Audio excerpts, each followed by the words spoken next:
საღამომშვიდობის საქმის კურსი დღის შემაჯამებელი გამოშვებით ბრუნდება ეთერში, რომელსაც ბექა ბაციკაძე გაუძღვება.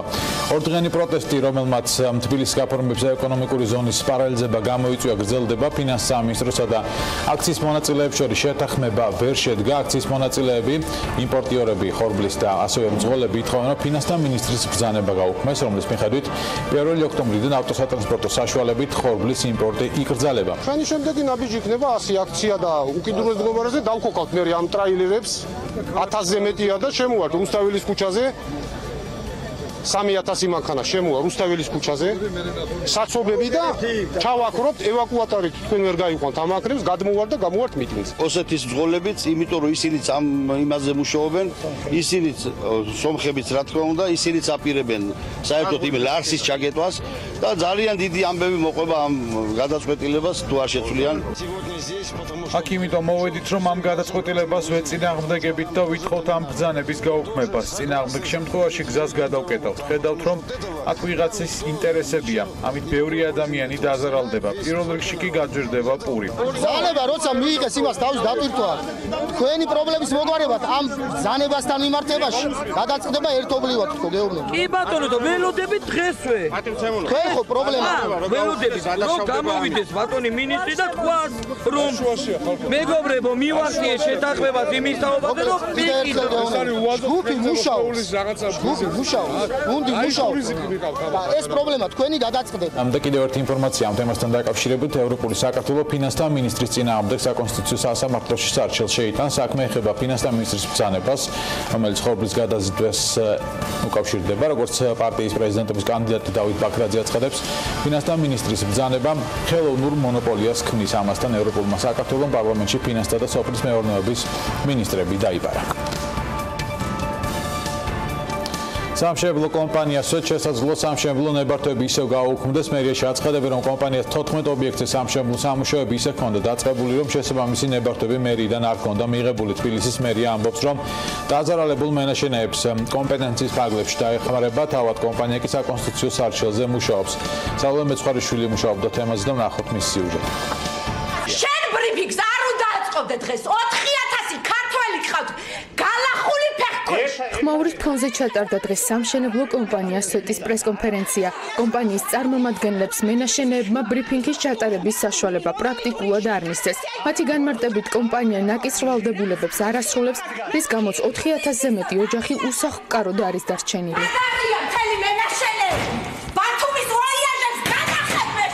ეს იყო წინასწარ დაგეგმილი აფიორა, რომელიც ხალხის ძალისხმევით მერიაც წავიდა დათმობებზე და მისცა შანსი, რომ კიდევ ერთხელ გამოესწორებინათ სიტუაცია, ვერ გამოასწორეს, ფული მთლიანად შეჭმულია.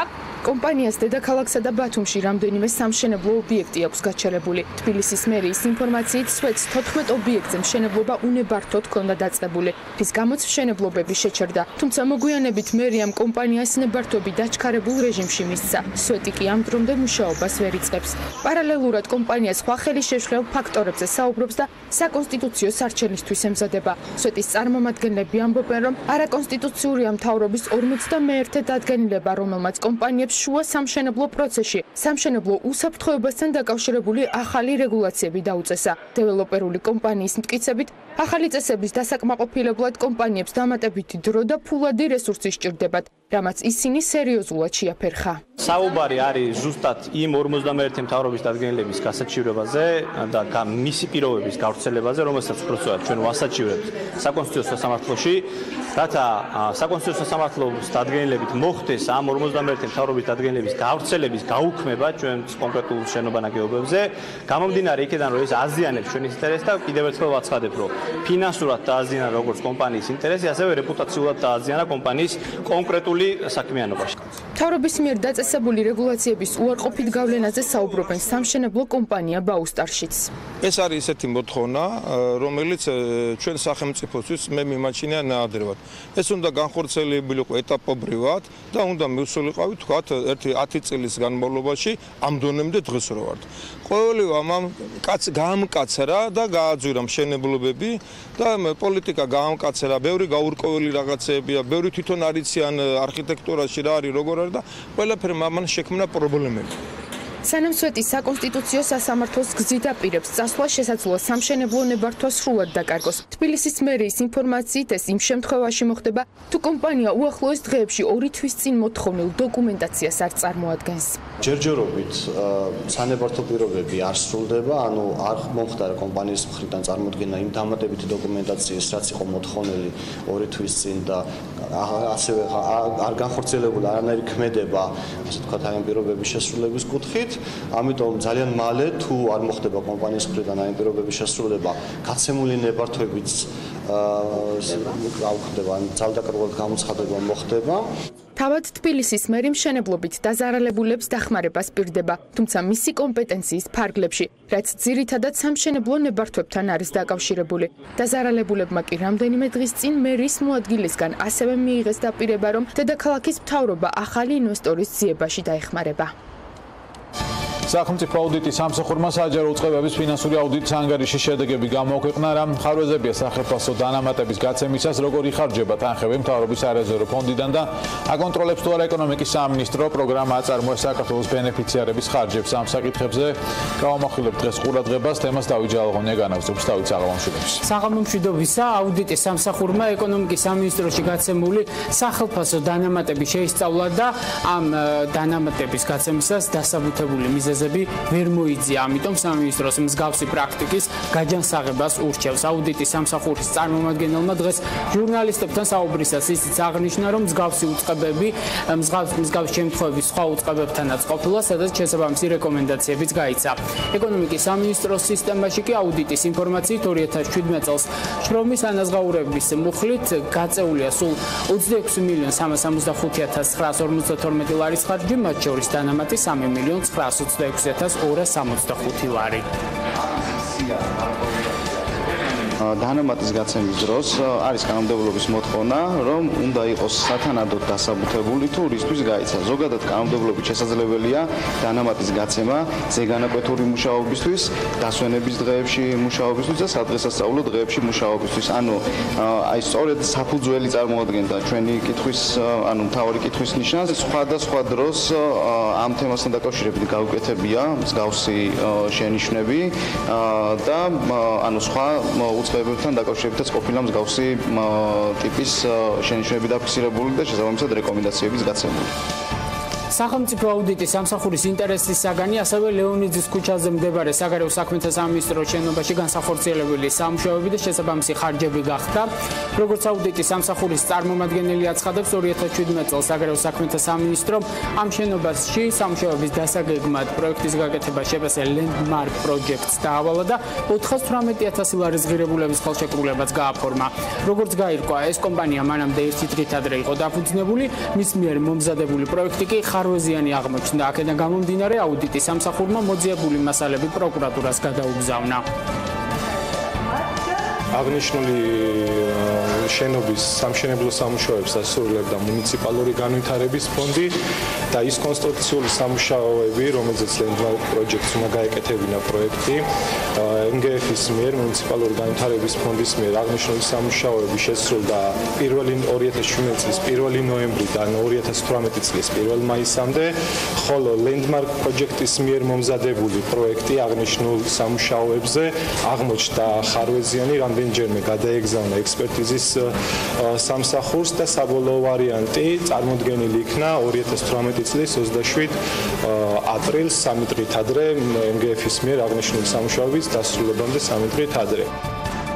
დღესვე აუდიტის სამსახურში განცხადება სახელმწიფო პროგრამა აწარმოეს საქართველოს პროგრამების ეფექტიანობის საკითხზე გაკეთდა, რაზეც აუდიტ შენიშვნები აქვს. როგორც უწყებაში აღნიშნავენ, მიკრომეწარმეობის მხარდამჭერი პროგრამის მიმდინარეობის შესახებ სააგენტოს აწარმოეს საქართველოში კონტრაქტორ ორგანიზაციებს, რომლებიც ადგილზე რეგიონებში მეწარმეებთან მუშაობენ, მონიტორინგის შესახებ პერიოდული ანგარიშები წარმოდგენილი არ აქვს, შესაბამისად პრობლემური ბენეფიციარების შესახებ ინფორმაცია არასრულია, რაც საბიუჯეტო ხარჯების არაეფექტიანად გახარჯვის რისკს ზრდის. გარდა ამისა, აუდიტის სამსახურის ინფორმაციით 46-მა ბენეფიციარმა, რომელთა დაფინანსებამ 315,104 ლარი შეადგინა, კონტრაქტის პირობები არ შეასრულა. ჩვენ ახლა შეგვიძლია სააგენტოს პასუხიც მოვისმინოთ. მაგალითით არის 46 ბენეფიციარი ისეთი, რომელმაც დაარღვია კონტრაქტის პირობები და აღნიშნული თანხა, ანუ ჯამში 75,000 ლარი შესაძლოა ექვემდებარებოდეს ბიუჯეტში დაბრუნებას.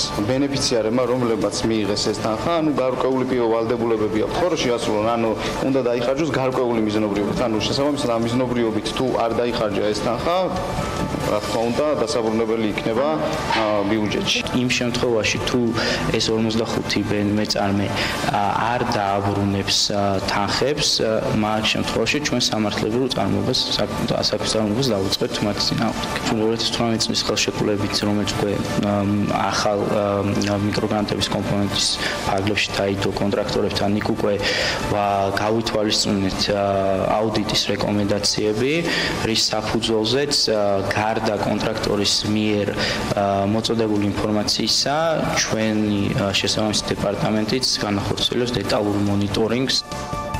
მე შეგახსენებთ, რომ აწარმოეს საქართველოს პროგრამების ეფექტიანობის დასადგენად, ამ ეტაპზე ორი კვლევა მიმდინარეობს. მიკრომეწარმეობის პროგრამის შედეგებს საკუთარი ინიციატივით აისეტი სწავლობს, ინდუსტრიული მიმართულებით კი თავად სააგენტოს მიერ დაქირავებული აუდიტორული კომპანია BDO. შედეგები წლის ბოლომდე გახდება ცნობილი. ეკა. მადლობა დავით ჯალაღონიას და კიდევ ერთი ინფორმაცია, რომელიც აუდიტის სამსახურს უკავშირდება. აუდიტის სამსახურში ეჭობენ, რომ ბიზნეს ახლის პროექტის შესყიდვის პროცედურები შესაძლოა დაჩქარებული გზით განხორციელდეს და მიაჩნიათ, რომ ამ გზით ხარჯები ვერ დაიზოგება. ამის შესახებ საუბარი ინფრასტრუქტურის სამინისტროს 2017 წლის ფინანსური აუდიტის ანგარიში. დოკუმენტში აღნიშნულია, რომ ბიზნეს ახლის პროექტისთვის სამინისტროსთვის გადაცემული 61 მილიონი ლარი და ადმინისტრაციული შენობა ნაგებობების მშენებლობისთვის გადაცემული 30 მილიონი ლარი კომერციულ ბანკებში დეპოზიტურ ანგარიშზე განთავსებული. აღნიშნული პროექტების განხორციელება აუდიტის ასრულების პერიოდისთვის ჯერ არ იყო დაწყებული და შესაძლოა 2018 წელსაც ვერ განხორციელდეს. ამასთანავე იზრდება რისკი, რომ პროექტის განხორციელების შესყიდვის პროცედურები განხორციელდეს დაჩქარებული გზით, რაც ვერ უზრუნველყოფს გამოყოფილი სახსრების ეკონომიურ ხარჯვას, ნათქვამია აუდიტის სამსახურის მიერ გამოქვეყნებულ დოკუმენტში.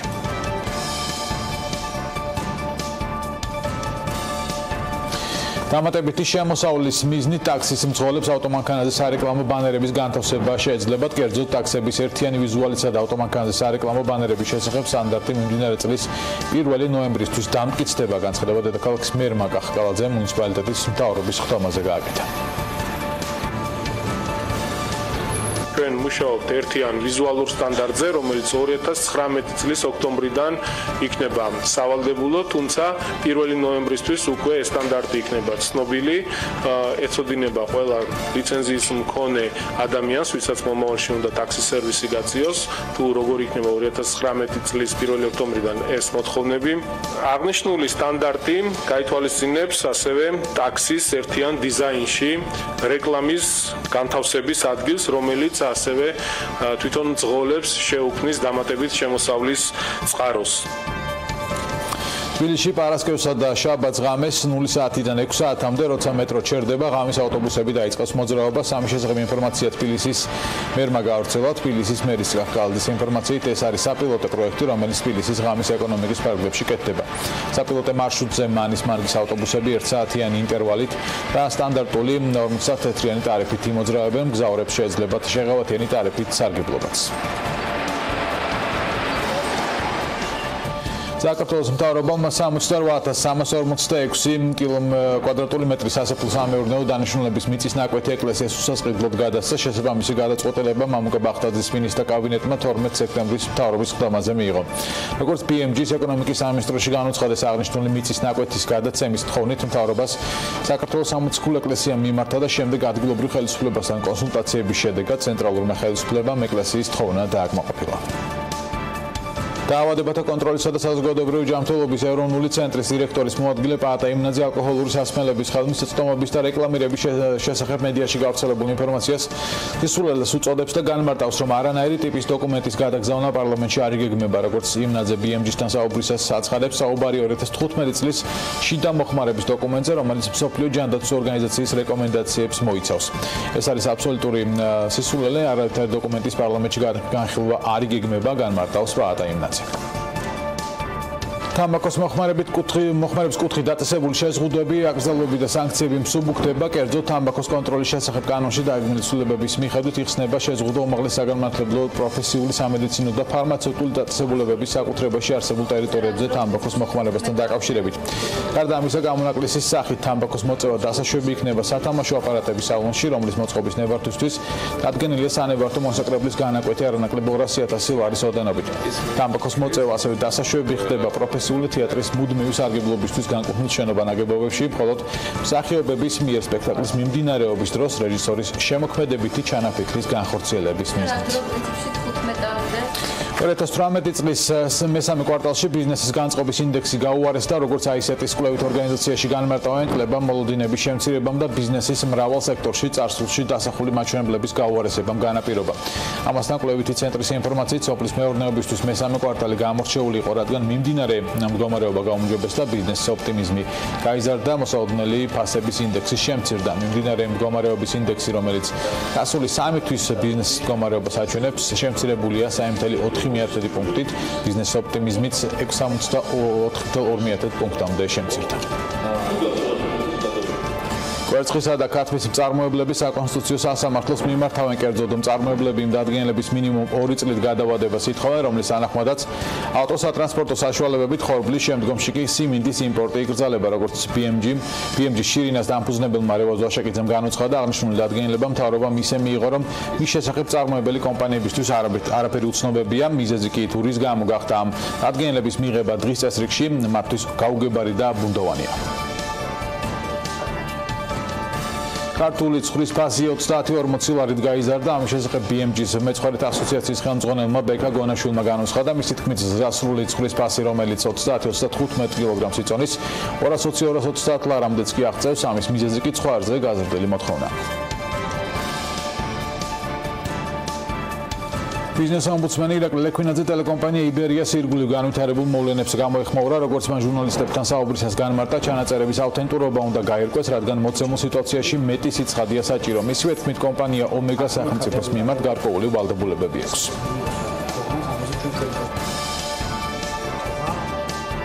საქართველოს აეროპორტების გაერთიანების ხელმძღვანელი ქეთი ალექსიძე თანამდებობიდან გადადგა, როგორც უწყების პრესსამსახურში BMG-ს განუცხადეს, ალექსიძემ თანამდებობას საკუთარი განცხადების საფუძველზე დატოვა. ქეთი ალექსიძე აღნიშნულ თანამდებობას 2010 წლიდან იკავებდა. ინფორმაციისთვის წელს აეროპორტების გაერთიანების სახელმწიფო აუდიტის სამსახურის მიერ შემოწმებაა დაგეგმილი. თველი 2018 აქტიურ ფაზაში 82,000 ტონა ყურძენი გადამუშავდა. შტაბის ინფორმაციით მევენახეების შემოსავალმა 155 მილიონ ლარს მიაღწია ყურძენი იღვინის საწარმოებს, უკვე 10,200-მა მევენახემ ჩააბარა. გადამუშავების პროცესში 65-მდე საწარმოა ჩართული, განაცხადა შტაბის უფროსმა ანდრო ასლანიშვილმა. თველი 2018 საკოორდინაციო შტაბში 225 კომპანიაა დარეგისტრირებული, ყველაზე მეტი ყურძენი 27,000 ტონა ყვარლისა და გურჯაანის მუნიციპალიტეტებში გადამუშავდა. საუდის არაბეთი ელექტრომანქანების მწარმოებელ კომპანიაში 1 მილიარდი დოლარის ინვესტირებას გეგმავს. ამერიკაში კი საშუალო ფენის შემოსავალმა წელიწადში 61,400 დოლარს მიაღწია. უცხოეთის სიახლეებით თქვენთვის ლევან თაღიაშვილმა მოამზადა.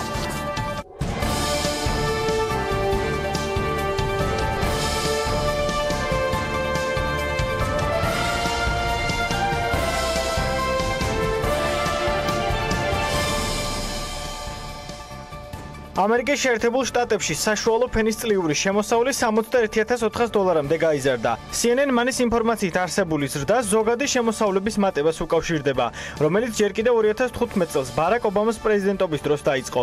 საშუალო შემოსავალი 2015 წელს 5.2%-ით გაიზარდა, 2016 წელს 3.2%-ით, 2017 წელს კი ამ აჩვენებელმა 1.8%-იანი ზრდა აჩვენა.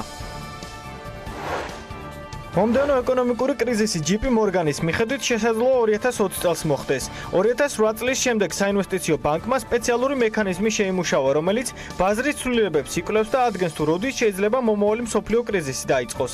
ამ მოდელის მიხედვით გლობალური ეკონომიკა ამ დარტყმას 2020 წელს მიიღებს. თუმცა Bloomberg-ის მიხედვით ეს კრიზისი შედარებით მსუბუქ ფორმებში განვითარდება, ვიდრე 2008 წელს იყო. SpaceX-ის პირველი ტურისტი, რომელიც მთვარეზე გაემგზავრება, იაპონელი მილიარდერი იასუკუ მაეზავა იქნება, რომელიც დედამიწის სატელიტზე 2023 წელს გაემგზავრება. იაპონელი ანტრეპრენიორი პარალელურად ხელოვნების დიდი მოყვარული და კოლექციონერია. სწორედ ამიტომ მისი გადაწყვეტილებით 6 ან 8 ხელოვანი მასთან ერთად იმოგზაურებს და შექმნის ხელოვნების ნიმუშებს. საუდის არაბეთი ტესლას კონკურენტ ელექტროავტომობილების მწარმოებელ კომპანია Lucid-ში 1 მილიარდი დოლარის ინვესტირებას გეგმავს. CNN-ი წერს, რომ კომპანია დაფინანსებას საუდის არაბეთის საინვესტიციო ფონდიდან მიიღებს. თანხა ძირითადად ახალი, მაღალი ხარისხის მქონე ელექტროავტომობილის შექმნაში დაიხარჯება, რომელიც ბაზარზე 2020 წელს გამოჩნდება. აღსანიშნავია, რომ საუდის არაბეთი კომპანიის 5%-იანი წილის მფლობელია. კრიპტოვალუტების კაპიტალიზაცია ბოლო 10 დღეში 12 მილიარდი დოლარითაა შემცირებული და 192 მილიარდს შეადგენს. ბიტკოინის ფასი ამჟამად 6883 დოლარია. ეთერიუმი 197 დოლარი ღირს. რიპლის შეძენა კი 27 ცენტად შეგიძლიათ.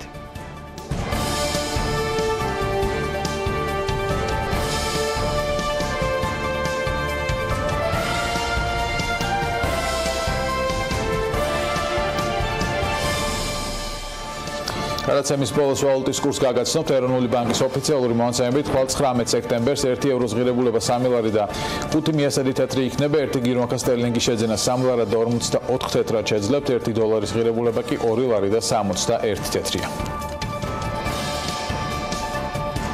საქმის კურსი დღეს ამით დასრულებულია. ხვალ შეხვდებით ერთმანეთს. მადლობა რომ გიყურეთ. ნახვამდის.